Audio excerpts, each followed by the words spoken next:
तो ये रूल हैं जी 78 to 84, 133B, ये इम्पोर्टेंट है, मिसलेनियस हैं, ये ऊपर सेक्शन ये रूल सारे लिखे हैं। प्राइमरीली ये हैं जो हवाई अड्डे हैं उनको लाइसेंस जो देना है उसका सारा सिस्टम, और जो अप्रूव्ड ऑर्गेनाइजेशंस हैं उनके बारे में है। दो चीज़ें मेन हैं, बाकी मिसलेनियस है, मैं दिखाता हूँ आपको। रूल, ये रूल्स हैं 1937 के, मैंने आपको बता रखा है पहले। उसकी 1 घंटे की पूरी वीडियो है, उसकी जगह मैं छोटी छोटी वीडियो ला रहा हूँ ऐसे बीच बीच में से उठाकर, ताकि आपका टाइम कम लगे और आसान हो जाए सिस्टम। ड्रोन लाइसेंस है, ड्रोन मैंने इसलिए लिख दिया कि एयरपोर्ट को ना एरोड्रोम बहुत लिखा है इस कानून में, इन रूल्स में, तो मैंने भी ड्रोन लिख दिया और जगह बचाने के लिए एयर नहीं लिखा। तो इसके लाइसेंस 2 तरह से दिए जा सकते हैं, पब्लिक यूज़ के हर एक के लिए हवाई अड्डा, प्राइवेट यूज़ मेरा अपना, मेरे अपने जहाज है, मैं अपना भी बनवा के, पर उसका लाइसेंस लेना पड़ेगा डीजी से, डायरेक्टर जनरल सिविल एविएशन। फिर आगे कैटेगरी है जी फॉर ऑल प्लेन्स, यहाँ प्लेन्स कोई भी जहाज उतर सकता है इस हवाई अड्डे पर, उसका लाइसेंस मिल सकता है, या स्पेसिफिक ये छोटे ही उतर सकते हैं, मतलब ये सरकार की डीजी की मर्जी है, जैसे जैसे रिक्वायरमेंट हो, जो पैरामीटर्स पूरे होते हैं। 79 लाइसेंस की क्वालिफिकेशन क्या होनी चाहिए, जो मांगेगा हवाई अड्डे का लाइसेंस, चाहे ऑर्गेनाइजेशन मांगे, चाहे बंदा मांगे, चाहे सरकार मांगे डीजी से, इंडियन सिटीजन होना चाहिए।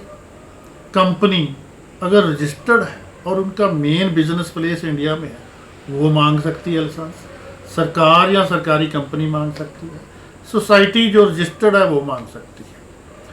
81 क्या है जी, लाइसेंसी जो है एरोड्रोम मैनुअल मेंटेन करेगा। अब मैनुअल क्या है, ये जैसे भी हवाई अड्डा चलाना है उसकी एक रूल बुक है सॉरी, जिसको मैनुअल कहते हैं, वो लिखती है।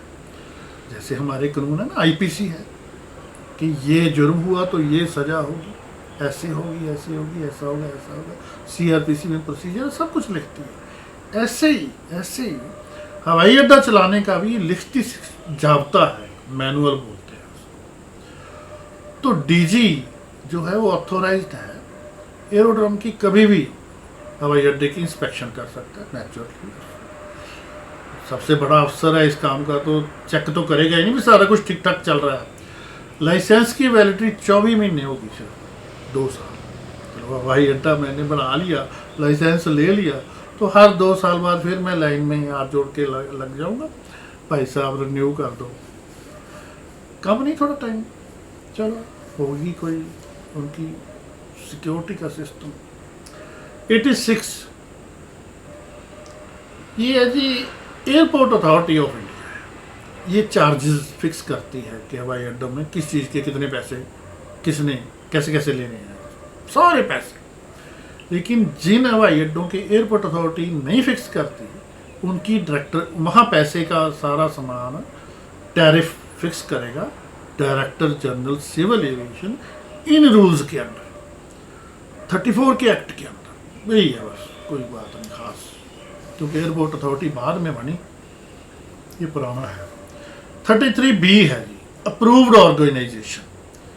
अब ये क्या है, ये वो संस्था है जो जहाज को डिज़ाइन करती है, मेक बनाती है, प्लान्स उसके प्लान बनाती है, या पार्ट्स में प्लान बोल गया मैं, जहाज बनाती है सॉरी, या उसके पार्ट्स बनाती है, या उसको रिपेयर करती है, या उसका फ्यूल तेल कैसे भी प्रोसेस करती है, मोबिल पड़ता नहीं, सर्विस कराते हैं हम गाड़ी की, फिर टेस्ट कंडक्ट करती है, जो भी जैसे सेफ्टी टेस्ट होते हैं ना कारों के, ऐसे टायरों के भी टेस्ट होते हैं कितना चलेगा, ट्रेनिंग करवाती है, ट्रेनिंग स्कूल है उसका। तो इनको भी 3 मैनुअल 3 कोड बुक्स हैं वो मानने पड़ेंगे। वो क्या है, क्वालिटी कंट्रोल मैनुअल, इन सारी ऑर्गेनाइजेशंस को जो ये काम कर रही है, जैसे आजकल हमारे प्राइवेट कंपनियां जहाज बनाने नहीं लग गई बाहर से लेके लाइसेंस ताजे। दूसरा डिज़ाइन मैनुअल, जहाज का क्या डिज़ाइन होगा, ट्रेनिंग मैनुअल, ट्रेनिंग कैसे हो गया, क्वालिटी कंट्रोल तो आएगी। तो इनका स्टाफ ट्रेंड होगा और इक्विपमेंट सरपू होगा। सरपू मैंने अब बार बार यूज़ किया, आपको ये आपने भी बार बार यूज़ करना है। सरपू प्लस 3 जेम्स क्या है? Standard and regulated practices uniform, ये जो इकाओ देती है वो है सरपू। और 3 James safe, efficient and regular air flights. सरपू और 3 जेम्स ये आपने बार बार लिखना है। अप्रूवल 1 साल के लिए होता है ऐसी ऑर्गेनाइजेशन को, बॉडी को। और डीजी मैनुअल जो तीनों मैंने देखे ऊपर बताया आपको, कि डीजी के सामने रखे जाते हैं, वो पास करता है कि ठीक है इनमें कुछ और तो नहीं जरूरत। रिकॉर्ड सारा मेंटेन करती है संस्था। सिविल एयर वर्दीनेस रिक्वायरमेंट्स पूरियाँ करती है। तो ये लफ्ज़ ही है, मतलब तो वही बातें हैं कि उन्होंने सेफ रखना है, सिक्योर रखना है, क्वालिटी रखनी है, मेंटेन रखनी है, अपडेट करनी है, रिव्यू करनी है, ट्रेनिंग देनी है, ड्रिल करनी है, एक्सरसाइज करनी है। आगे ना नेक्सिस में ये सारा कुछ आ जाएगा। और ये ना मिक्स वेज है, ये जो जितने भी है ना 34 के एक्ट, 37 के रूल्स, आर्टिकल्स ऑफ इकाओ, एनेक्सिस ऑफ इकाओ, एक का मटेरियल दूसरे में जाते ही जा, हर एक का मटेरियल दूसरे में जा रहा है। तो आप हमारे लिए फायदा है, कहीं से भी उठा के कुछ भी कहीं भी लिखा जा सकता है, क्योंकि इंटरमिक्स है सारा कुछ। सिविल एयर वर्दीनेस रिक्वायरमेंट्स वही उधर बड़ा डिटेल में आएगा एनेक्सिस में। गवर्नमेंट क्या ना अलाउ अंडरटेकिंग, अगर बाहरली कंपनी है जिसका मेन बिजनेस बाहर है, उसको भी गवर्नमेंट मर्जी सरकार की अलाउ कर सकती है कि तू यहाँ भी एक वाला काम कर, जहाज बना, ट्रेनिंग दे, ये सारा कुछ जो रिपेयर कर, ये फ्यूल बना, तेल बना, टेस्ट कर, सारा कुछ, ये 5-7 चीज़ें जो ऊपर लिखी है, ठीक है। तो शेड्यूल्ड एयर ट्रांसपोर्ट सर्विस ये होती है वो जहाज चलाने वाली संस्था जिसका एक टाइम टेबल है कि हमारे जहाज इतने बजे फलाने दिन को फलाने हवाई अड्डे से उड़ेंगे, फलाने पर उतरेंगे, और वो टाइम टेबल पब्लिश्ड है, लोगों को पता है, सबकी नॉलेज में है, और उनकी फ्लाइट्स रेगुलर चलती, सिस्टमेटिक चलती, उसको बोलते हैं शेड्यूल्ड एयर ट्रांसपोर्ट सर्विस। और ये 3 काम करती हैं, एक तो सवारियाँ लेकर जाती हैं, एक डाक, और एक चीज़ें कार्गो। ये 3 काम, बस 3 ही जो एयर ट्रांसपोर्ट सर्विस है, ये तीनों काम आते हैं। ये डिफरेंशिएट होगा इंडस्ट्री और कमर्स से, आगे जाके बताऊंगा। आगे आ गया जी टैरिफ। अच्छा, नॉन शेड्यूल्ड का परमिट 2 साल के लिए होता है। क्या ये ला वालों के याद करने की चीज़ें नहीं है, कितने साल का परमिट है, कितने का नहीं। टैरिफ जो किराया, जितने भी पैसे लेते हैं ये हवाई जहाज़ों वाले, ये इनकी वेबसाइट पर आएगा, और 2 न्यूज़पेपर में टोटल अलग लिखा होगा, ब्रेकअप अलग लिखा होगा। अब एक पीछे से बड़ा शानदार फैसला आया है कि किसी ने लॉन्च नहीं यूज़ करनी तो उससे क्यों पैसे ले रहे हो? देखो ना, अभी गरीबों के लिए भी कुछ रहने दो। वैसे तो गडकरी कहता है मैंने ट्रेन्स और रोड्स ही इतनी शानदार कर देनी है कि इनकी ज़रूरत ही नहीं पड़नी। वैसे भी ये बड़ा रिस्की होता है। 140B ऑपरेशन मैनुअल, ठीक है।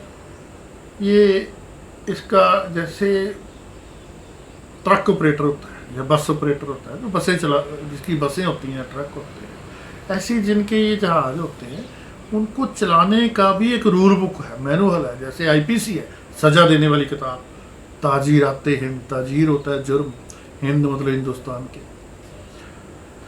तो 155 प्राइवेट प्लेन है, तो DG उसका इक्विपमेंट भी स्पेसिफाई मतलब चेक करेगा कि स्टैंडर्ड है, ऐसे किसी के ऊपर गिर के मारेगा किसी को। प्राइवेट भी हो बेशक जहाज है, ये थोड़ा भी किसी को ठोक देना या मार देना। इंस्पेक्शन DG का बंदा कहीं भी कभी भी कर सकता है। आगे आएगा इसकी तो क्या, चलो एविएशन से संबंधित किसी भी एक्ट की चीज़ की वर्कशॉप, रिपेयर, जहाज जहाँ बन रहे हैं, ऑपरेशन है जो हो रहा है, जहाँ से कम्युनिकेशन चल रही है, डीजी या डीजी का बंदा इंस्पेक्ट कर सकता है। ये तो होता ही होता है। अफसर के पास ये पावर भी नहीं तो अफसर ही क्या करेगा, वो कैसे कंट्रोल करेगा। नन फ्लाई असिस्ट, कोई भी बाहरले देश का मिलिट्री प्लेन हमारे देश के ऊपर के एयर स्पेस के ऊपर से नहीं गुजारेगा। Common sense.